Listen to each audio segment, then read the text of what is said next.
Bienvenue sur Creepy Whisper. Au programme,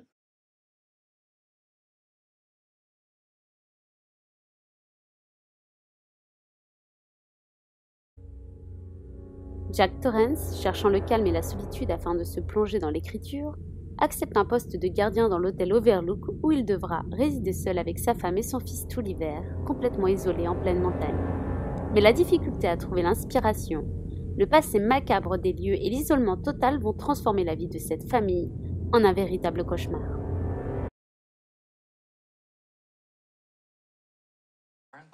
Ce film déroutant est l'un des films les plus réussis de Stanley Kubrick. La rencontre entre Jack Nicholson et Kubrick aura permis de créer ce film de terreur si intelligent et dérangeant à la fois.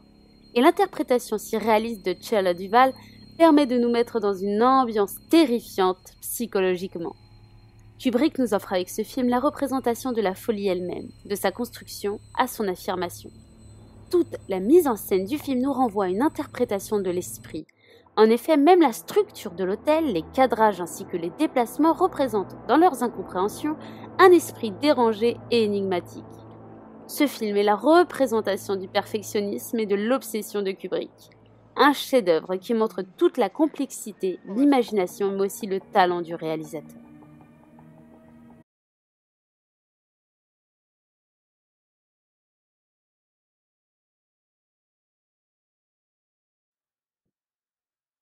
Première anecdote, Kubrick s'est inspiré d'un épisode de la série télévisée Omnibus dont il est le deuxième réalisateur.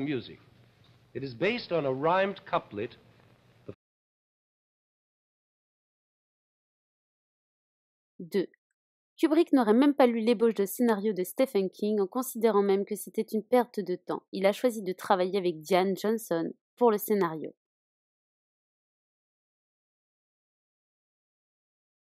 3.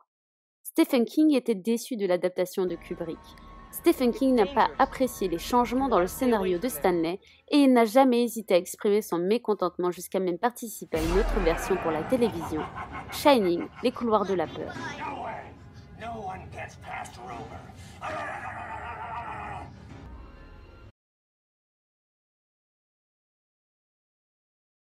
4. Certains membres de la famille de Stanley Kubrick ont aidé à la réalisation du film. Le producteur exécutif du film, Jan Harlan, était le beau-frère de Stanley. Sa femme, Christiane Kubrick, et sa fille, Viviane Kubrick, ont aidé à la conception et le générique. Sa fille a même fait un reportage sur le film.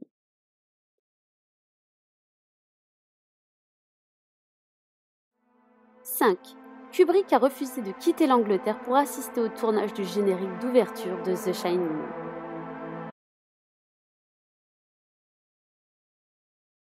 6. La salle 217 a été changée pour la salle 237 parce que le Timberline Lodge de l'Oregon, dont l'extérieur a été utilisé pour le tournage, a demandé que le numéro de chambre soit changé afin que les clients n'évitent pas la chambre 217.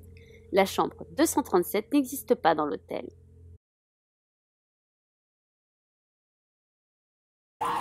7. L'improvisation Earth Johnny de Jack Nicholson a figuré dans le top 100 des citations de films de La Fille. Cette expression est empruntée au générique de lancement du talk show Tonight Show starring Johnny Carson.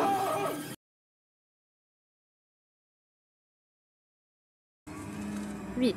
La signification de la phrase iconique All work and no play makes Jack a dull boy varie selon les pays. Dans la version allemande, elle se traduit par ne reportez pas à demain ce que vous pouvez faire aujourd'hui. La traduction espagnole signifie bien qu'on se lève tôt, on ne se lève pas plus tôt. Et en italien signifie celui qui se lève tôt rencontre un jour d'or.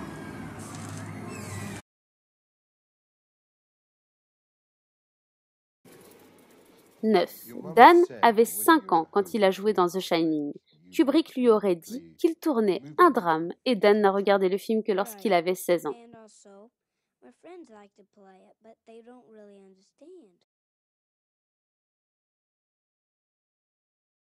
10. Kubrick aurait malmené Shelley Duvall pendant le tournage. En effet, il n'a pas hésité à ordonner à son équipe de ne plus lui parler, l'isolant ainsi complètement sur le plateau de tournage pour que l'actrice soit dans un état de nervosité pour son personnage.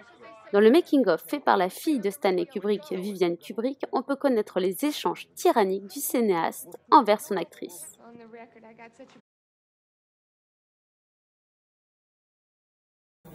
11. À la fin du tournage, un incendie s'est déclaré et plusieurs parties de la scène ont été détruites. Un photographe de plateau aurait dit « Nous n'avons jamais vraiment découvert ce qui avait causé cet incendie qui a brûlé 2 scènes sonores et a menacé un 3e. » À Elstree Studios. C'était un appel d'incendie à 11h, c'était énorme.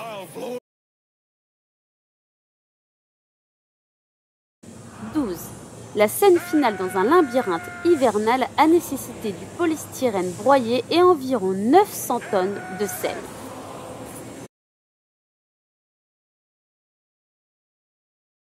13. Kubrick a pour habitude d'étaler dans le temps ses tournages et Shining ne fait pas exception. Le tournage du film a pris 5 ans.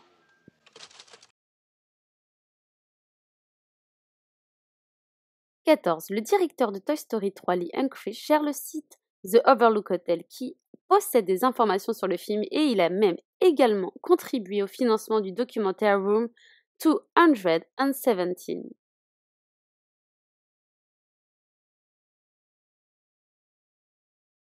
15. Kubrick a changé la fin du film un week-end après sa sortie. La version originale du film est perdue, mais des pages du scénario existent.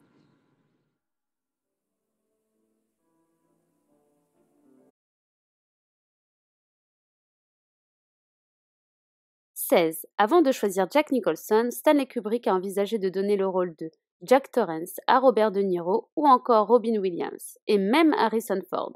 Stephen King n'était pas d'accord, il aurait préféré voir Michael Moriarty ou Jon Voight dans le rôle.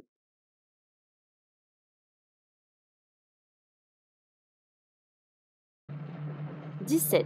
Kubrick emploie la Steadicam, c'est un système de caméra portée permettant des mouvements plus fluides. Et même si ce n'est pas lui qui a créé cette technique, il l'aurait au moins développée.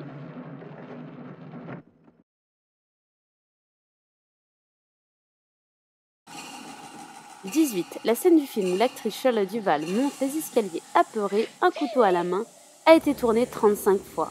Cela est équivalent à monter tous les escaliers de l'Empire State Building.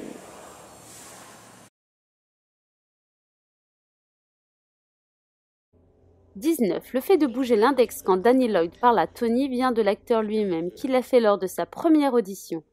Mais cela n'était pas écrit dans le scénario.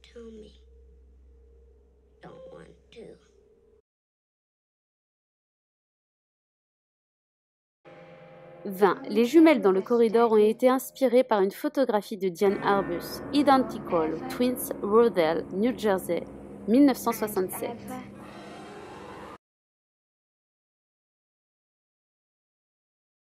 21. Il y aurait des indices corroborant le rôle de Stanley dans la réalisation des images du premier alunissage lors de la mission Apollo 11 qui serait un mensonge d'État selon les partisans de la théorie du complot. Lorsqu'on voit Danny qui joue avec ses petites voitures au moment où il se lève, on le voit porter un pull représentant la mission Apollo 11. Au sol, le tapis hexagonal, lui, ressemble à un air de lancement d'une fusée. Bye bye, see you soon in your nightmare.